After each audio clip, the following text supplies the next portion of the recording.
di sesi bedah buku kali ini. Nah, kali ini kita akan membedah buku Nunci, yaitu seni membaca pikiran dan perasaan orang lain, karya Eni Hong. Jadi ini dari Korea. Kita harus annyeonghaseyo gitu. Eni Hong. Oke, sebelum kita lanjut nih, ini kan udah sampai di bab 2 ya, tiba-tiba gitu. Nunci itu apa sih, Kakak? Nun dan Ci. Ya. Nunci itu bisa dibilang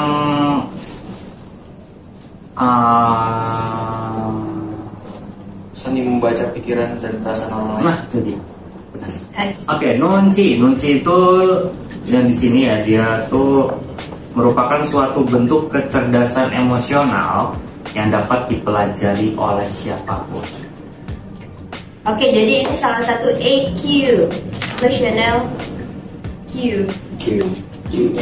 Emotional EQ dari nilai-nilai sebenarnya. Ini EQ dari budaya Korea. Nah, ini kalau orang Korea sebutnya Nunci gitu.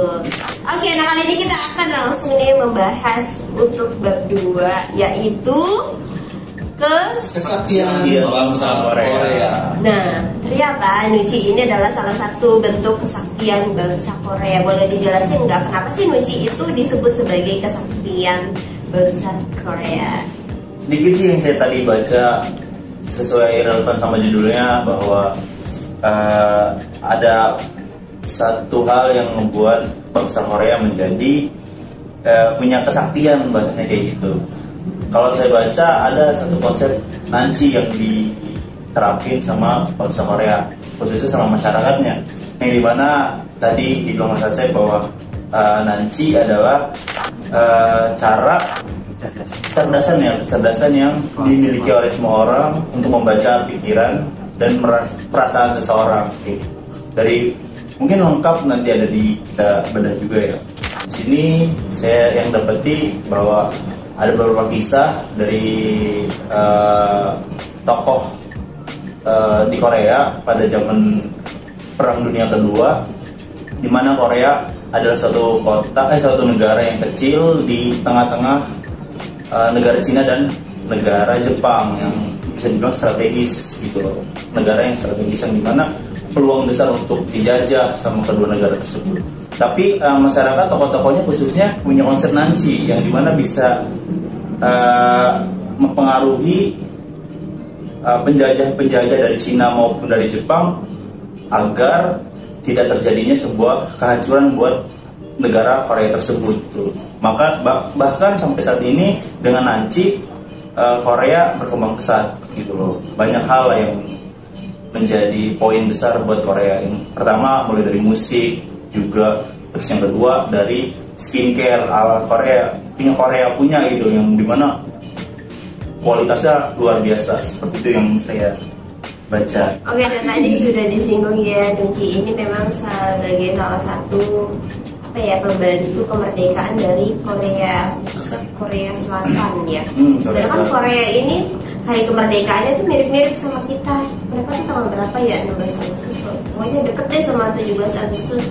Tapi untuk perkembangannya ternyata Indonesia jauh sekali dengan Korea. Nah, mungkin ini bisa menjadi senjata warga Indonesia juga ya, supaya bisa berkembang. Dan dia tadi juga bagaimana bangsa Korea menuncikan, tadi nunci itu kan sebenarnya lebih ke bagaimana kita membaca pikiran orang lain gitu ya, bagaimana kita membaca mungkin bangsa orang lain. Kayak Korea ini udah berhasil menjual produknya, entah produk yang bahasa gitu ya, bahasa pun itu mereka jual loh, karena nggak ada tuh lagu-lagu dari Korea Utara maupun Korea Selatan sendiri yang campur-campur Inggris itu sedikit banget. Jadi dia mempertahankan banget bahasa Korea itu sendiri. Kemudian dari K-pop nih, K-pop apalagi ini laris manis banget di kancah dunia. Nah, ini sebagai bukti bahwasannya bangsa Korea itu pintar untuk membaca pikiran. Gimana sih pasar dunia ini ketika gue akan memasarkan per-K-popan ini, entah dari skincare-nya, entah dari entertainment-nya seperti boyband dan lain-lain atau drakor. Gimana nih kalau tanggapan dari Mas Asep yang suka nonton drakor dan menyukai Blackpink? Dalam segi apa dulu? Pernuncian ini. Oke, kita lanjut aja ya, nggak usah dibahas ini. Kalau misalkan dari buku ini yang saya tangkap ya, ada salah satu dari era masa lampau. Dia tuh presidennya dengan menggunakan kunci dia bisa membuat sebuah perdamaian dengan cara jabat tangan. Jabat tangan mungkin menurut beberapa orang itu sederhana, ya. Namun presiden Korea Selatan di era lalu dia mengetahui ini gimana caranya agar salaman ini bikin lawan bicaranya dia tuh senang, malah membuat Korea Selatan itu berdamai, ya, membuat perdamaian. Dimana jabat tangan ini tidak sederhana itu. Kadang-kadang kan kita jabat tangan cuma tinggal jabat tangan aja langsung dilepas lagi, tapi dia enggak, dia jabat tangan tapi di apa tuh sambil berbicara gitu. Jadi satu ini dia nggak langsung dilepas, kan jabat tangan langsung lepas lagi, dia enggak, tapi dia jabat tangan. Jadi kayak di kekau itu, jadi mendekatkan diri dengan cara jabat tangan gitu. Dan semakin lama itu akan menunjukkan kedekatan di antara kedua belah pihak, seperti itu. Seperti itu sih kalau misalkan contoh dari jabat tangan. Dan pada masa itu juga presidennya itu nggak mau cuma hanya perdamaian nih, dia ingin gimana caranya walaupun Korea itu dia selalu dijajah ya oleh 3 negara, tapi dia nggak mau budaya dia mati ataupun negara dia tuh hancur cuman karena dijajah. Makanya dia itu mengirimkan warganya ke penjuru negeri, ke luar negeri lah maksudnya, untuk belajar bahasa Inggris dan mengembangkan ilmu mereka, karena mereka itu menerapkan kunci. Jadi bisa dibilang orang yang keluar dari Korea itu mereka sukses dan kembali lagi ke Korea untuk membangun peradaban yang lebih susun lagi. Kalau mempelajari kunci. Kalau dari segi sudut pandang saya tentang nunci itu tentang cara pandang kita dan cara beradaptasi. Jadi saya tertarik dengan salah satu tokoh yang diceritakan di sini, yaitu dia bernama Hong Gil-dong. Dia adalah dari anak seorang raja yang dia dibenci oleh selirnya, kepala selir. Akhirnya ketika dia sudah besar, dia diusir dari kerajaan dengan ancaman pembunuhan. Jadi dia lebih memilih kabur dari kerajaan itu, dan dia menetap di sebuah kayak pemukiman rakyat-rakyat jelata. Dia itu beradaptasi seperti bunglon, menyamar seperti apa aja bisa. Kalau dia mau diperhatikan oleh publik, dia bisa menyamar sebagai seorang inspektur pemerintah. Kalau dia tidak ingin diperhatikan oleh publik, dia bisa menyamar sebagai seorang beca. Jadi di sini saya ngambil bahwasannya kita bisa memperhatikan situasi sekitar. Kita ingin mau menjadi apa, kita mau menjadi apa nih di sebuah tempat, ya kita tinggal merubah aja pola pikir kita, cara pandang kita, dan gimana lihat situasi di sekitar mau. Sekian.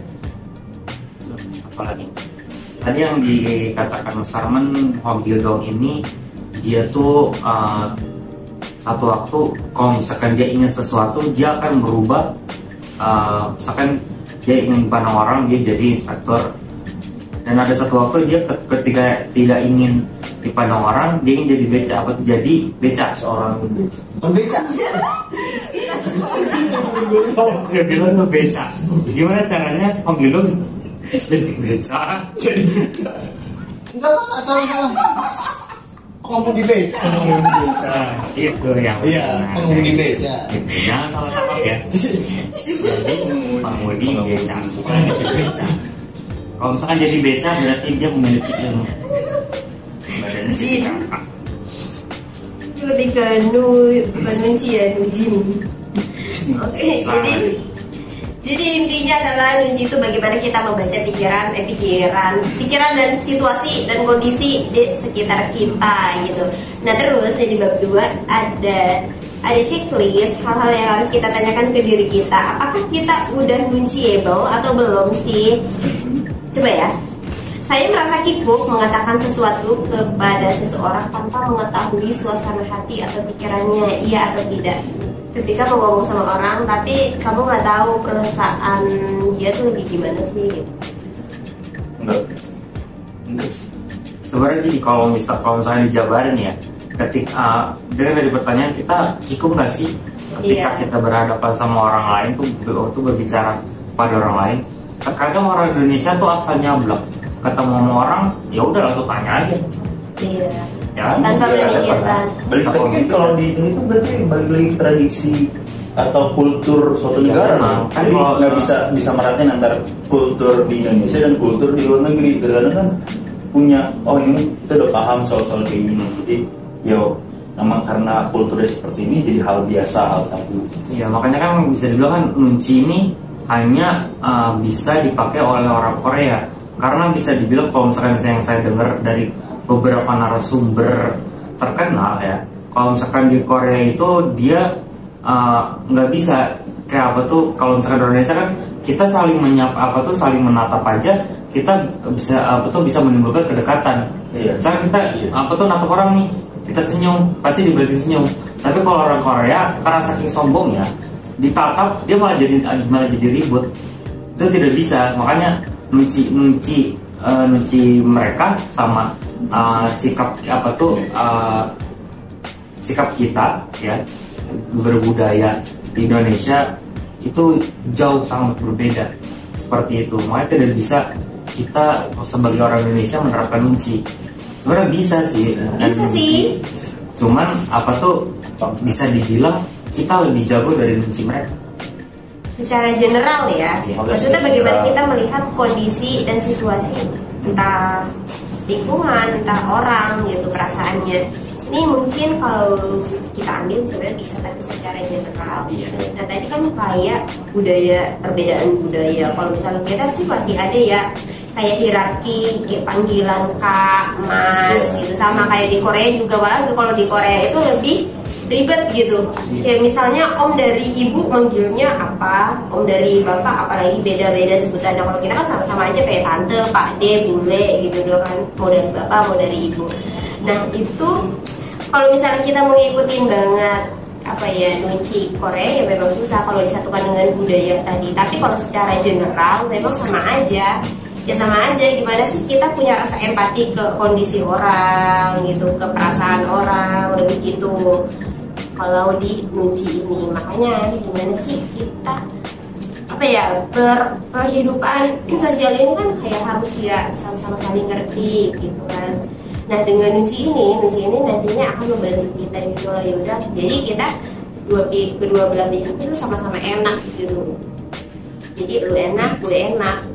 Karena kita sama-sama paham nih nunci masing-masing gitu, atau kita udah nunciable banget gitu. Bisa dibilang kita ketika ketemu orang baru pun kita bisa merubah suasana hati seseorang, karena kita sangat sangat ramah. Dengan keramahan kita pun emosi seseorang ya bisa sama dengan kita. Bisa kalau tiba-tiba lu datang ngamukin orang gitu. Jadi tergantung gimana cara kita bersikap sama orang lain. Setuju. Gimana ya? Kalau kita udah nerapin nunci deh ke orang, tapi orang itu nggak terima nunci kita, mungkin enggak. Berarti bukan sasaran. Oh kayak tadi, kayak yang beda budaya, kita natap orang, senyumin orang kan biasa kalau di Indonesia, tapi kalau misalnya di Eropa mungkin kayak apa lu gitu, SKSD. Yang parah sih dari itu sih Korea. Kita senyumin aja, dia tidak ada senang, malah menyinggung seperti ini. Ya. Oke, next. Mungkin dari materi bab 2 kali ini apa sih yang bisa teman-teman terapin di divisi masing-masing? Nunci misalnya. Divisi masing-masing. Iya, bisa. Divisi logistik maksudnya. Misalnya, oh nunci gue ini mengatakan bahwasannya label ini akan keluar banyak hari ini, gue harus segera minta. Itu bisa nggak diterapin? Enggak bisa. Nunci itu kan nggak mempertebal. Itu Bisa. Itu kan Nunci itu itu kan feeling kita kayak oh misalnya tanggal segini biasanya banyak nih keluarnya gitu. karena barang itu tidak memiliki kecerdasan emosional. Oh gitu. Jadi nggak bisa. Lalu Soalnya apa? kalau misalkan barang itu memiliki kecerdasan sendiri, dia bisa gerak sendiri. Iya, Makanya kan bisa dibilang kan barangnya sering hilang. Nah itu dia Oh, memiliki iya. kecerdasan sendiri. mungkin sama rekan kerja mungkin ya bisa. Biasanya gimana? Banget. Biasanya gimana kalau customer gimana? Kalau ke teman kerja gimana? Apakah kalian bernegotiable? Nunciable sekali. Misalnya Arman datang-datang manyun, apa yang akan kalian lakukan? Biasanya Ya, gitu. nunciable itu Negotiable? Nunciable itu saya pergunakan, saya pakai ketika untuk melayani abang proyek di luar. Seperti apa? Kan karakternya banyak. Oh iya, banyak sekali. Ada yang datang langsung Terus paket karakternya, cuma saya halus banget. Terus apakah saya harus membalas dengan marah? Tidak. Tidak dong. Kalau marah gimana? Saya dipecat. Terus saya melayani dengan baik dengan senyum. Cing. Iya Pak. Atas nama siapa? Jadi kita harus senyum. Kultur Indonesia adalah senyum, ramah, sopan, santun. Kita harus senyum melayani. Salah. Jadi kita harus tetap senyum. kalau ada telepon dari sales, diangkat atau enggak? Oh diangkat pasti. Halo, selamat pagi dengan Rahmat. Saya bisa dibantu seperti itu. Seperti itu Iya. juga. Mungkin ada yang lain? Komplain, biasanya komplain. Master komplain.